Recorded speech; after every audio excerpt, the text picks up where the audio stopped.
అంబేద్కర్ కోనసీమ జిల్లా గోదావరిలో గల్లంతైన 8 మంది యువకుల్లో ఒకరి మృతదేహం లభ్యమైంది. మృతదేహాన్ని ఎన్డీఆర్ఎఫ్ బృందం వెలికితీసింది. మృతుడిని రాజేష్ గా గుర్తించారు అధికారులు. గల్లంతైన వారిలో మిగిలిన 7 కోసం గాలింపు కొనసాగుతోంది.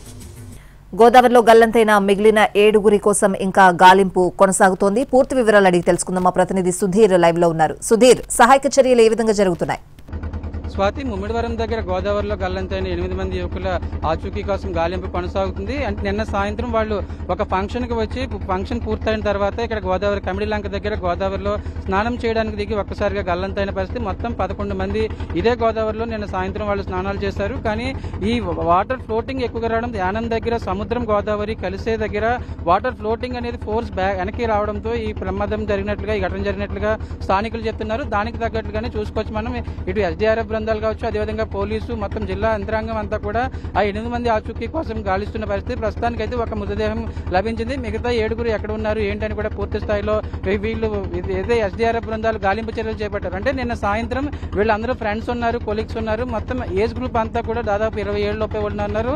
వాళ్ళు ఒక ఫంక్షన్ అటెండ్ అయ్యి ఫంక్షన్ పూర్తయిన తర్వాత తిరిగి ఇళ్లకు వెళ్తూ ఇక్కడికి వచ్చి గోదావరిలో స్నానాలు చేస్తున్న పరిస్థితి. అంటే వీళ్ళు లోకల్ వాళ్ళు అయితే ఖచ్చితంగా ఇక్కడ గోదావరి ఎంత లోతు ఉంటుందో ఖచ్చితంగా ఐడియా ఉంటుంది. కానీ వీళ్ళు నాన్ లోకల్ వాళ్ళు కావడంతో దానికి తగ్గట్లుగానే ఇక్కడ అక్కడే పక్కపక్కనే కూడా ఈ వాటర్ ఫ్లోటింగ్ అనేది తేడా ఎక్కువగా కనిపిస్తుంది. ఇంతలోనే ఇక్కడే 5 ఫీట్ లోతు ఉంటే కొంచెం దాదాపు ఒక 200 మీటర్స్ డిస్టెన్స్ లోనే మరొక దాదాపు 12 ఫీట్ వరకు డిస్టెన్స్ వస్తుందని ఇటు స్థానికులు చెప్తున్నారు. అంటే లోకల్ వాళ్ళు అయితే ఖచ్చితంగా వాళ్ళు ఎక్కడి వరకు లోతు ఎక్కువగా ఉంటుందో అక్కడి వరకు మాత్రమే వాళ్ళు వాటర్ ఫ్లోటింగ్ అంచనా వేసి దానికి తగ్గట్లుగా స్నానాలు చేయడం కానీ ఈత కొట్టడం కానీ చేస్తారు. కానీ వీళ్ళందరూ కాకినాడ, అదేవిధంగా రామచంద్రపురం, మరొక వైపు మండపేటకు చెందిన వారు కావడం, ఒక ఫంక్షన్ కు అటెండ్ అయ్యి ఫంక్షన్ నుంచి తిరిగి వస్తూ వీళ్ళు నాన్ లోకల్ వారు కావడంతో వీళ్ళు అంచనా వేయలేకపోయారు. దీనికి తగ్గట్లుగానే మరొక వైపు ఇదే ప్రాంతంలో యానంకు సమీపంలో ఉండడం, దాదాపు ఇక్కడ నుంచి యానం 6 కిలోమీటర్ల డిస్టెన్స్ మాత్రమే ఉంటుంది. కానీ ఇక్కడ సముద్రం గోదావరి కలిసే ప్రాంతంలో వాటర్ ఫోర్స్ అనేది ఫ్లోటింగ్ అనేది వెనక్కి ఎక్కువగా రావడంతో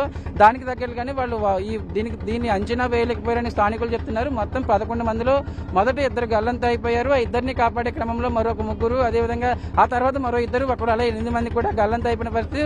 3 మాత్రం 11 మందిలో 3 సేఫ్ గా ఉన్నారు. దానికి సంబంధించి ఏదైతే ఒక మృతదేహం లభించిందో మృతదేహాన్ని ముమ్మిడివరం ప్రభుత్వ హాస్పిటల్కి తీసుకుని వెళ్లే దానికి తగ్గట్లుగా ఏర్పాట్లు చేస్తున్నారు. మరొక వైపు మిగతా 7 ఆచూకీ కోసం గాలింపు కొనసాగుతుంది. ఎవరైతే ఈ 7 అదేవిధంగా మొత్తం 8 మంది ఉన్నారో వాళ్ళ తల్లిదండ్రులు కావచ్చు, అదేవిధంగా బంధువులు, స్నేహితులు ఇక్కడికి వచ్చి నిన్న మధ్యాహ్నం ఫంక్షన్ లో అటెండ్ అయిన వాళ్ళు కూడా ఇక్కడికి వచ్చి ఎదురు చూస్తున్న పరిస్థితి. వాళ్ళు సేఫ్ గా వస్తారని ఎదురు చూస్తున్నప్పుడు కూడా వాటర్ ఫ్లోటింగ్ అనేది చాలా ఎక్కువగా ఉందని స్థానికులు కావచ్చు, రెగ్యులర్ గా ఈ గోదావరిలో ప్రయాణం చేసే మత్స్యకారులు చెప్తున్నారు. దానికి అనుగుణంగానే ఈ గాలింపు చర్యలు అనేది కొనసాగుతున్నాయి. స్వాతి.